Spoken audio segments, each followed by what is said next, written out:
Damai sejahtera Allah yang melampaui segala akal, itulah yang menguasai hati dan pikiran saudara di dalam Kristus Yesus Tuhan kita. Amin. Salam sejahtera kepadamu saudaraku, Horas Madihamu Salhutnah.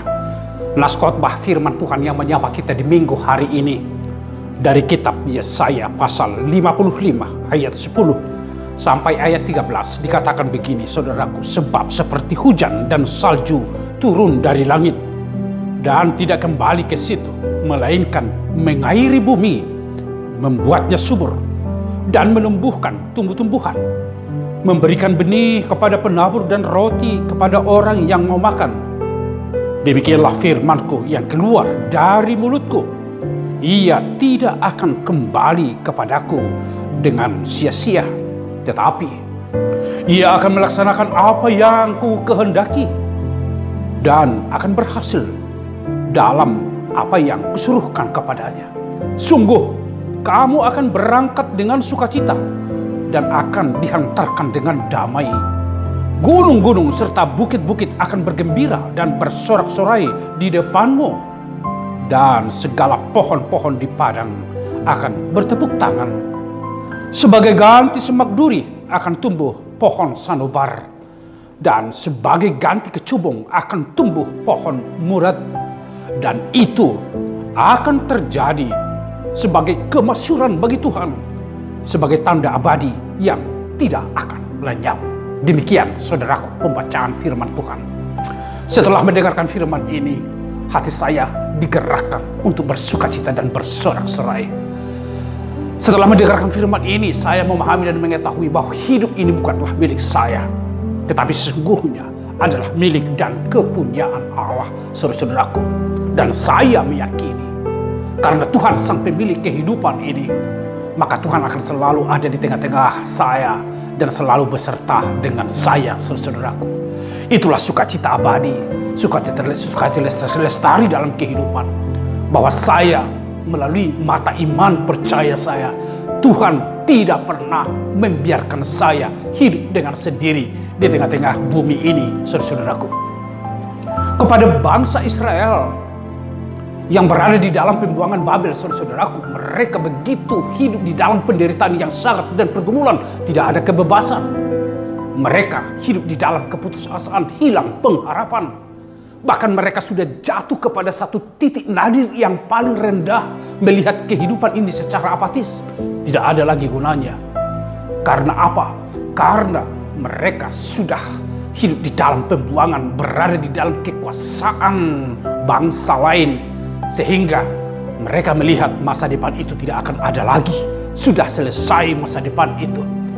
Tetapi di tengah-tengah keadaan seperti inilah firman Tuhan melalui Yesaya memberikan sebuah ajakan untuk melihat kehidupan bukan dengan cara memakai apa yang menjadi kecerdasan, bukan tergantung kepada pemikiran kita, bukan tergantung kepada pemahaman kita, tetapi melihat kehidupan ini jauh lebih dari apa yang ada di dalam pikiran kita, yaitu rencana Allah, jalan Tuhan, rancangan Tuhan.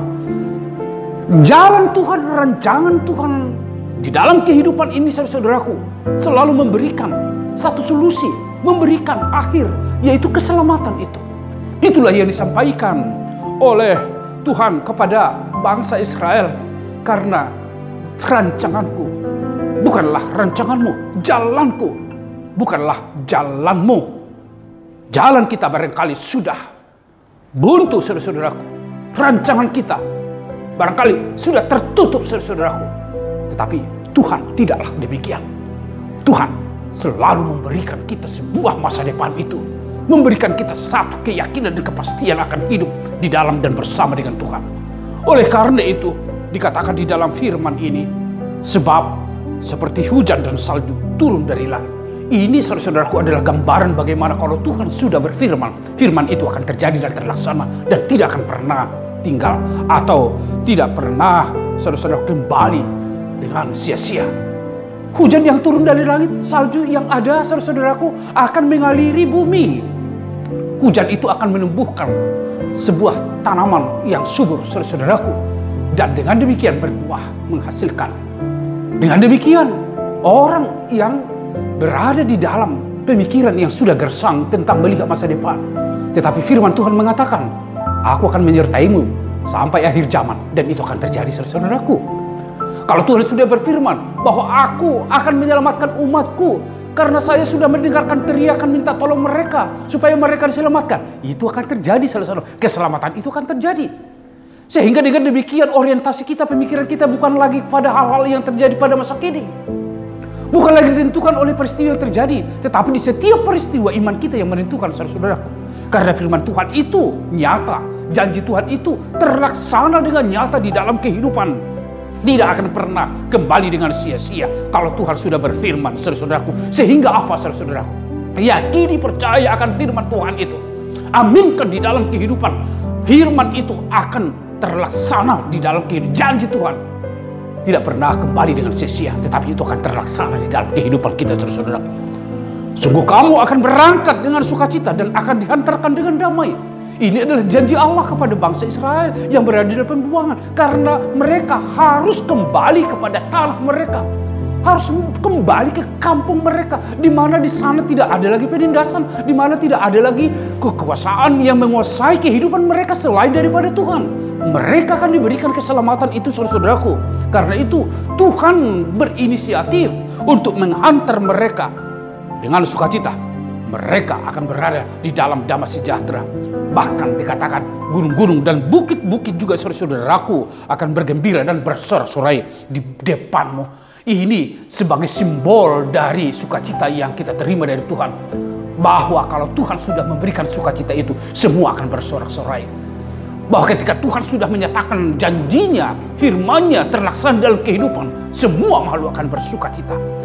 Karya Tuhan dan kuasa Tuhan jauh lebih hebat dari segala sesuatunya yang dapat menggerakkan kehidupan kita untuk bermakna dan melihat kehidupan ini sungguh adalah milik Tuhan, saudara-saudaraku. Sebagai ganti semak duri akan tumbuh pohon salobar. Ini apa artinya, saudara-saudaraku? Di tanah yang kering, di jiwa kita yang tandus, tetapi dengan firman Tuhan akan tumbuh sebuah tanaman yang memiliki sebuah buah yang memberikan hasil kepada kita.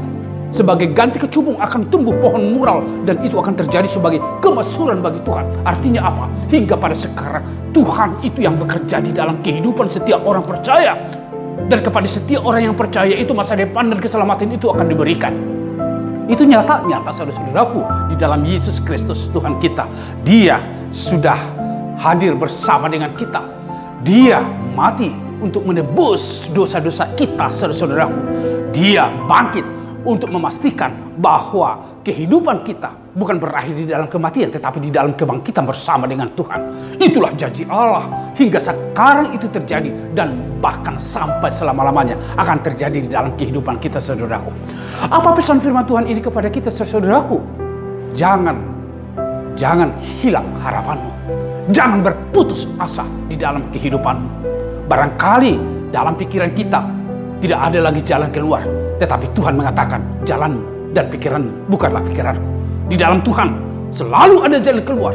Jalan keluar itu yang mendatangkan keselamatan kepada saudara-saudaraku. Jalan keluar itu Tuhan akan memberikan kamu kekuatan memenangkan seluruh peristiwa dinamika kehidupan. Tuhan di dalam kehidupan kita selalu memiliki sebuah rencana dan rancangan yang mendatangkan sukacita dan sorak-sorai kepada semua orang yang percaya kepadanya. Jangan berputus asa ketika ada penderitaan datang. Dengan penderitaan yang ada sekarang ini, biarlah semakin memberikan harapan yang lebih pasti dan teguh hanya kepada Tuhan, saudara-saudaraku. Karena dialah pemilik kehidupan saudara, kehidupan milik saya, saudara-saudaraku. Tidak ada yang tersembunyi bagi dia. Sekecil apapun penderitaan yang saya alami, sekecil apapun penyakit yang saya alami, sekecil apapun yang terjadi dalam kehidupan, Tuhan itu pasti tahu. Dan Tuhan itu selalu saya lihat, Dia yang akan memberikan saya jalan keluar di tengah-tengah kehidupan ini, saudara-saudaraku. Itu yang pertama. Kalau dalam kehidupan, jangan hilang harapan. Jangan berputus asa. Hadapi penderitaan dan pergumulan yang ada terjadi sekarang ini dengan sebuah pengharapan. Tuhan bekerja di dalam kehidupan kita. Covid yang ada sekarang, ada sisi positifnya yang bisa kita lihat, saudara-saudaraku. Sekalipun kita sekarang sungguh sangat bergumul dengan ini, tetapi apa positifnya, saudara-saudaraku, yang harus kita ukir? Apa positifnya, saudara-saudaraku? Jangan berhenti berharap. tetapi selalu berharap kepada Tuhan. Penderitaan yang ada sekarang ini melalui COVID semakin memberikan kita sebuah kesempatan untuk mendekatkan diri kepada Tuhan dan intim kepada Tuhan, saudaraku. Karena apa? Karena ternyata kecerdasan kita tidak bisa kita andalkan. Kekuatan kita tidak bisa kita andalkan. Kekayaan yang kita miliki juga tidak bisa kita andalkan. Orang mau mengandalkan kekuatannya, orang mau mengandalkan jabatannya, orang mau mengandalkan kekayaannya menghadapi COVID ini. No. Saudaraku, lihatlah, semuanya tidak ada yang bisa kita andalkan dari situ. Yang kita andalkan, yang kita harapkan hanya satu, saudaraku. Tuhan di dalam Yesus Kristus, dialah yang sanggup memenangkan kita, memberikan kita keselamatan, melawan COVID yang ada sekarang ini, saudaraku. Memenangkan peperangan ini, peperangan bersama dengan COVID. Sehingga kita menjadi orang yang memiliki victory, kemenangan di dalam kehidupan karena Tuhan, saudaraku. Dan yang kedua, melalui firman ini, saudaraku, kita diajak dan sesungguhnya menjadi inspirasi kehidupan bagi kita. Bahwa kalau Tuhan sudah berfirman, itu akan terlaksana. Sehingga sikap kita, peganglah, hidupilah. Dan itulah firman yang akan memberikan kita hidup dan selamat di tengah-tengah kehidupan ini. Firman Tuhan tidak akan pernah kembali dengan sia-sia. Kalau saya imani, firman itu berkuasa mengubahkan, memulihkan kehidupan saya dari apapun. Kalau saya percaya akan firman Tuhan, maka firman itu akan mengaliri seluruh nadi-nadi kehidupan saya. Dan itu yang membuat saya sembuh. Dan itu yang membuat saya menjadi orang yang memiliki pengharapan yang hidup di dalam Dia. Milikilah itu, peganglah itu, percayalah akan firman Tuhan. Karena firman Tuhan itu tidak pernah kembali dengan sia-sia. Bahkan firman itulah kehidupan sendiri. Karena firman itu adalah Tuhan sendiri, saudara-saudaraku. Dan yang ketiga, saudara-saudaraku, ingat bahwa kekeringan, jiwa yang tandus, jiwa yang gersang, hanya Tuhan yang mampu memberikan itu sebuah kebaharuan yang mengaliri kehidupan yang gersang, mengaliri kehidupan kita yang kering. Barangkali kita sering mengalami hidup yang kering, mengalami hidup yang gersang, saudara-saudaraku. Gersang karena mungkin usaha kita terpuruk. Kering karena mungkin kita menghadapi penyakit yang sudah lama kita doakan tetapi tidak sembuh-sembuh. Hidup kita menjadi kering dan tandus karena banyak persoalan-persoalan di tengah-tengah keluarga yang kita hadapi. Sehingga saudaraku, kita tidak bergairah untuk melakukan apa yang terbaik. Saudaraku yang saya kasihi dalam Kristus Yesus, dalam konteks ini hanya Tuhan yang mampu memulihkan saudaraku. Jiwa yang kering, hati yang tandus akan diberikan pertumbuhan yang segar di dalam Tuhan. Terimalah Tuhan itu di dalam kehidupan. Sama seperti apa yang disampaikan nama minggu kita hari ini, Minggu Estomihi. Estomihi itu, saudara-saudaraku, jadilah bagiku gunung batu tempat perlindungan. Ini adalah dua permohonan kita kepada Tuhan. Memohon, meminta dengan rendah hati, bersujud kepada Tuhan. Jadilah bagiku gunung batu tempat perlindungan. Rendahkanlah dirimu, mohonlah Tuhan, supaya Dia selalu ada besertamu, memberikan kamu daya juang, kekuatan, kesehatan di tengah-tengah kehidupan ini. Tidak mengeluh, tidak berputus asa, tetapi tetap berharap penuh di dalam pengharapan kepada Tuhan kita Yesus Kristus. Karena Dia sudah memberikan firman-Nya dan akan menyelamatkan saudaraku. Saya akan diselamatkan, saudaraku juga akan diselamatkan di dalam Tuhan. Maka percayalah Dia dan bersukacitalah di dalam kehidupan ini. Hadapilah kenyataan hidup dengan penuh keyakinan dan percaya Tuhan akan menyelamatkan saudaraku sekalian. Amin. Sungguh firman ini menguatkan kami. Sungguh firman ini adalah kehidupan kami. Terima kasih ya Tuhan. Di tengah-tengah kehidupan kami yang sering mengalami keputusasaan, bahkan bersikap apatis terhadap kehidupan ini. Ya Tuhan, dengan firman-Mu hati kami digerakkan, diberikan pertumbuhan yang segar oleh firman ini, sehingga kenyataan hidup harus kami hadapi di tengah-tengah pengharapan dan melihat bahwa Tuhan ada selalu bersama-sama dengan kami, menyertai kami. Berkatilah umat-Mu, hiduplah Engkau di dalam hati mereka yang tandus dan gersang, supaya mereka memiliki sukacita, lestari di tengah-tengah kehidupan. Dan itu yang memenangkan setiap perkara-perkara, persoalan, penderitaan yang mereka hadapi. Sertailah kami ya Allah, terpujilah nama-Mu dalam Yesus Kristus. Amin. Tuhan memberkati engkau dan melindungi engkau. Tuhan menyinari engkau dengan wajah-Nya dan memberi engkau kasih karunia. Tuhan menghadapkan wajah-Nya kepadamu dan memberi engkau damai sejahtera. Amin. Selamat hari Minggu saudaraku. Tetaplah percaya kepada Tuhan. Tuhan membentukmu untuk memperoleh masa depan, yaitu keselamatanmu saudaraku. Tuhan memberkatimu.